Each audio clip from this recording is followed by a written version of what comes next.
तो वो अचानक अंतर्धान हो गई। समुद्र में मिला दारू, लकड़ी का लट्ठा, मूर्ति के गायब होने से राजा बहुत दुखी हुए। तब आकाशवाणी हुई कि भगवान स्वयं एक विशाल लकड़ी के लट्ठे, दारू के रूप में समुद्र में प्रकट होंगे। कुछ समय बाद समुद्र में तैरता हुआ एक विशाल लकड़ी का लट्ठा मिला, जिसे भगवान विष्णु का ही रूप माना गया। विश्वकर्मा का आगमन और शर्त, राजा ने इस पवित्र लट्ठे से मूर्तियां बनवाने का निश्चय किया। तब एक वृद्ध बढ़ई का रूप धारण कर स्वयं भगवान विश्वकर्मा वहां प्रकट हुए। उन्होंने राजा से कहा कि वह मूर्तियां बनाएंगे, लेकिन उनकी एक शर्त थी कि जब तक मूर्तियां पूरी न हो जाएं, तब तक कोई भी उस कक्ष में प्रवेश नहीं करेगा जहां वे काम कर रहे हैं। यदि किसी ने भी बीच में उन्हें रोका तो वे काम अधूरा छोड़कर चले जाएंगे। रानी गुंडिचा का आग्रह और अधूरी मूर्तियां, कई दिनों तक अंदर से हथौड़े और छेनी की आवाज आती रही, लेकिन कुछ समय बाद आवाज आना बंद हो गया। राजा को लगा कि बढ़ई को कुछ हो गया होगा। उनकी पत्नी रानी गुंडिचा के अत्यधिक आग्रह पर राजा ने शर्त तोड़कर कक्ष का दरवाजा खोल दिया। जैसे ही दरवाजा खुला, बढ़ई विश्वकर्मा गायब हो गए और मूर्तियां अधूरी रह गईं। भगवान जगन्नाथ, बलभद्र और सुभद्रा की भुजाएं नहीं थीं। अधूरी मूर्तियों की स्थापना, राजा को अपनी गलती का बहुत पछतावा हुआ, लेकिन आकाशवाणी हुई कि भगवान इसी रूप में दर्शन देना चाहते हैं। तब राजा इंद्रद्युम्न ने अधूरी मूर्तियों को ही स्थापित करवाया। ये घटना इस बात का प्रतीक है कि भगवान अपने भक्तों की भावनाएं स्वीकार करते हैं, भले ही उनका कार्य अधूरा रह जाए। यह भी माना जाता है कि भगवान जगन्नाथ की अधूरी मूर्तियां ब्रह्मांड के रहस्य और अनंतता का प्रतीक हैं। यमराज की सीढ़ी और मोक्ष का रहस्य। जगन्नाथ मंदिर में 22 सीढ़ियां हैं, जिन्हें 22 पहाचा, बैसी पहचा कहा जाता है। इनमें से एक सीढ़ी को यमराज की सीढ़ी के नाम से जाना जाता है।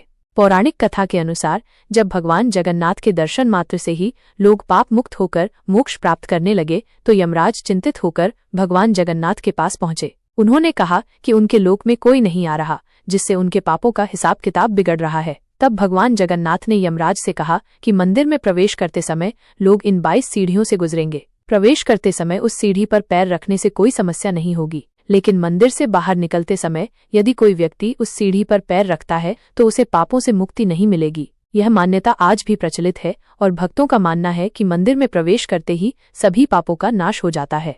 भगवान जगन्नाथ का स्नान और ज्वर लीला। अंसरकाल। रथ यात्रा से ठीक पहले ज्येष्ठ पूर्णिमा के दिन भगवान जगन्नाथ, बलभद्र और सुभद्रा को स्नान पूर्णिमा के अवसर पर भव्य स्नान कराया जाता है। इस स्नान के बाद मान्यता है कि भगवान बीमार पड़ जाते हैं।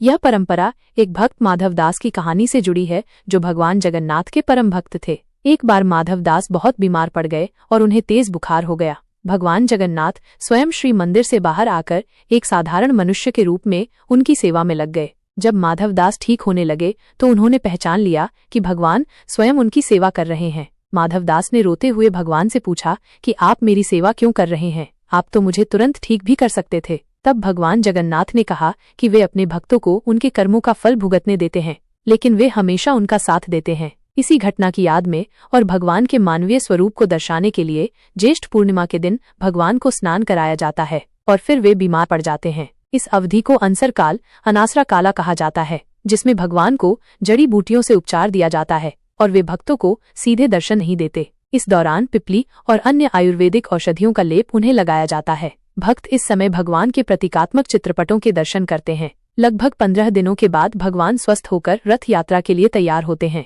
भगवान जगन्नाथ और देवी लक्ष्मी का श्राप। एक और कहानी भगवान जगन्नाथ और देवी लक्ष्मी के बीच के संबंध और उनके सम्मान को दर्शाती है।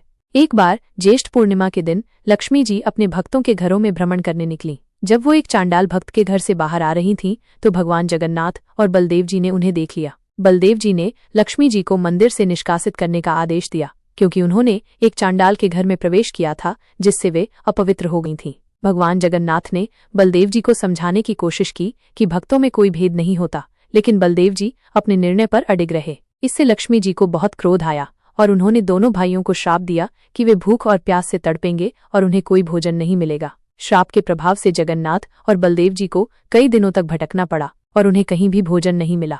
अंत में उन्हें अपनी गलती का एहसास हुआ और उन्होंने लक्ष्मी जी से क्षमा मांगी। लक्ष्मी जी ने उन्हें क्षमा कर दिया और वे तीनों वापस मंदिर में लौट आए। ये कहानी हमें ये संदेश देती है कि भगवान के लिए कोई भी भेद नहीं होता है और सभी भक्त, चाहे वे किसी भी जाति या वर्ग के हों, समान हैं।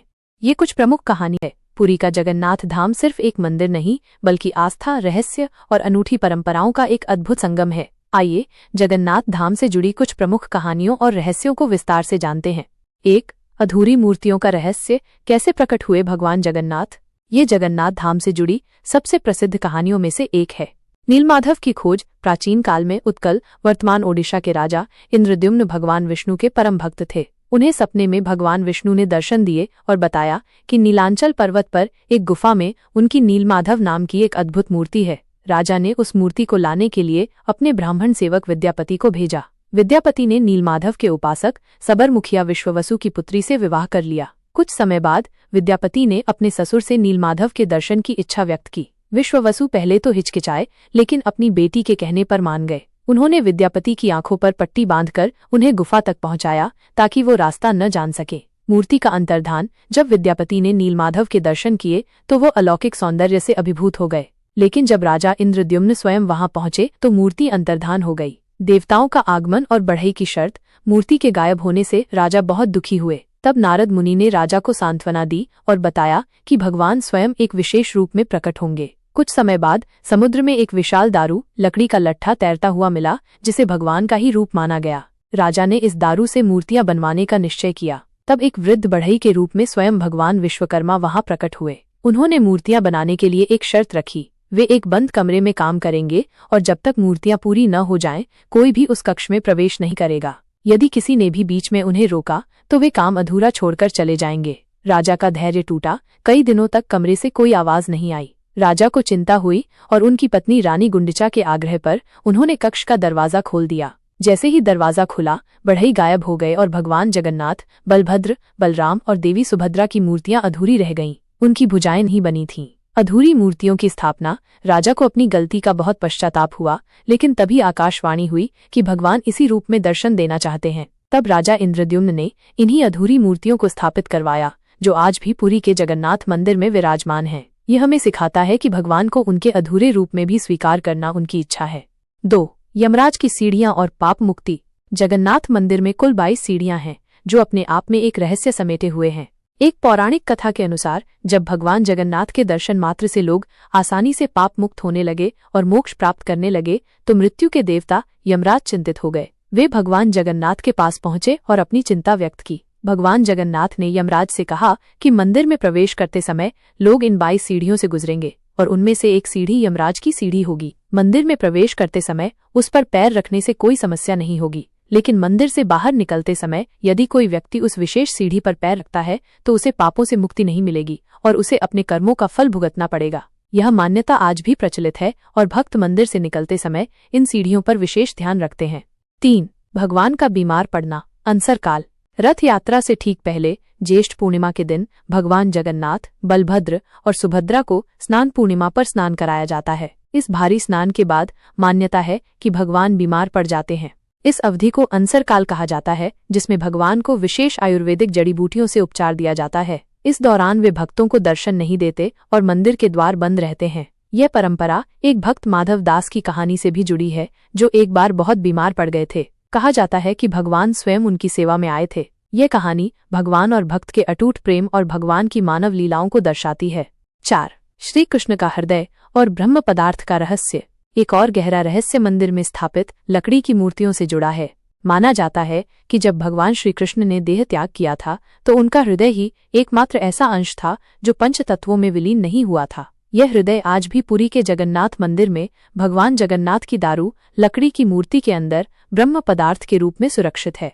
हर 12 या 19 साल में जब नव कलेवर मूर्तियों का नवीनीकरण होता है तो पुरानी मूर्तियों से ब्रह्म पदार्थ को नई मूर्तियों में स्थानांतरित किया जाता है। यह प्रक्रिया अत्यंत गोपनीय होती है और केवल कुछ विशेष पुजारियों द्वारा ही आधी रात को आंखों पर पट्टी बांधकर पूरी की जाती है। यह इस धाम के सबसे बड़े और गहरे रहस्यों में से एक है।